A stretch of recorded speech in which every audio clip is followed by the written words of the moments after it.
আজকে ইউনাইটেড মিল্লাত মঞ্চের ডাকা এই সমাবেশ হলো।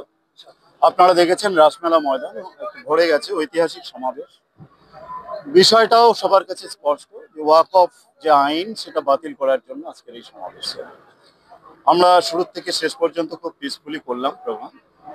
আমার বিশ্বাস যে আমরা যা আন্দোলনের প্রস্তুতি নিচ্ছি, অমিত শাহ নরেন্দ্র মোদী যদি খুব স্বাভাবিকভাবে এটা বাতিল করে দেয় তো ভালো, না হলে Muslim personal law board, all India Muslim personal law board যেরকম নির্দেশিকা জারি করবে, আমরা ভবিষ্যতে সেই রকমের আন্দোলন।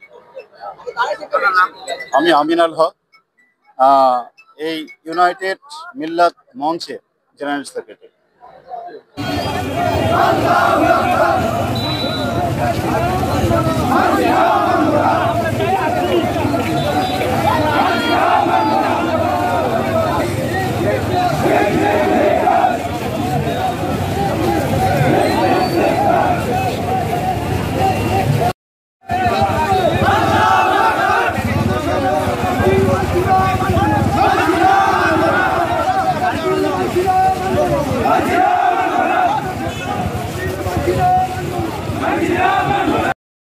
দাঁড়িয়েই হোক, আপনারা শুধু একবার সূরা ফাতিহা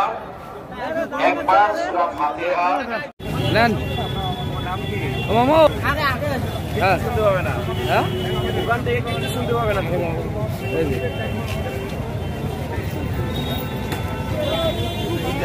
চালু করা আছে।